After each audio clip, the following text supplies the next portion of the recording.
Totosa ny farany herinandro teo ny fankalazana ny taom-baovao malagasy karakarain'ny trano kultoraly malagasy sy ireo miray fijery aminy teto anivon'ny Merina.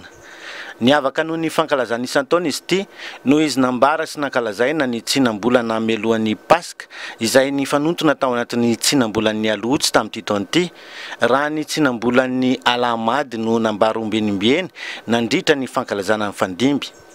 Melohan'ny Paska ny repère chronologique fotsiny na temporel satria fantatsika fa ny Paka ny mpino katolika sy protestante dia fenomanana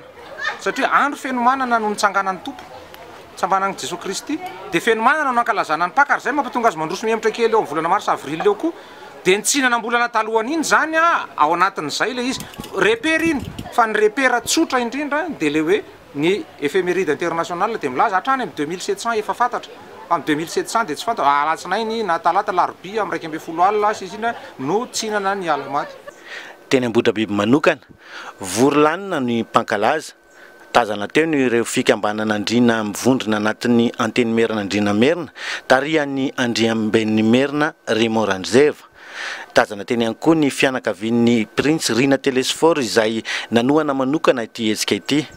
Ity farany izay nanolotra omby telo atao sorona sy fangatahantsodrano sy honofikena amin'ny tampihavanana nozaraina tamin'ny mpanatrika. Isan'ny nampivoatra sy nanova ny fomba fijerin'ny mpankalaza-ny taom-baovao malagasy volana martsa aprily koa ity fomba farany ity. Raha mbola nanamarika nandritra ny fihaonana tamin'ny mpanao gazety mialoha ny fankalazana ny mpikarakara fa tsy misy ny fisoronana sy ny alafaditra mandritra ny fankalazana. Dia isaorana ny fianakaviana sy ny mpiara-miasa amin'ny Prince Rina Telesphore izay nanolotra vola iary zareo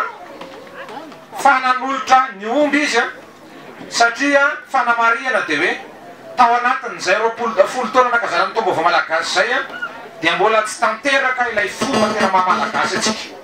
dia tsy inona koa zany fa ny alafaditra sy ny sorona omby.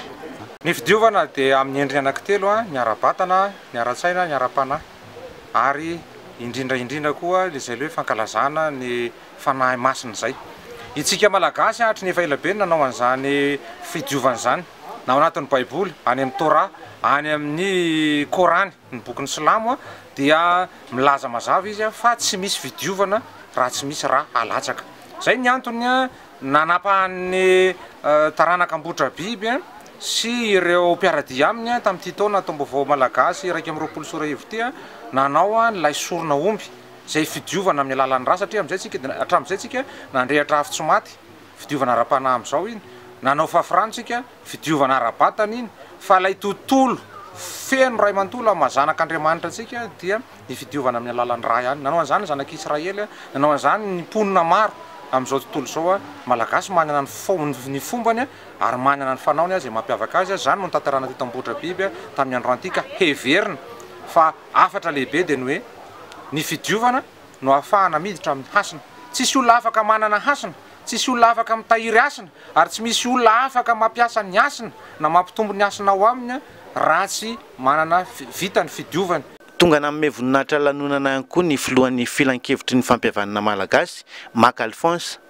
Nivotra tamin'ny lateniny ny tokony hampanjakana ny fihavanana amin'ireo seho sy fomba fanao isan-karazany atao. Ny fihavanana izay nolazainy fa angatahina amin'ny UNESCO atao vakoka tsy hita maso eto Madagasikara. Mbola sarotra kosa hoy izy ny hametrahana ny taom-baovao eto Madagasikara ho amin'izany toerana izany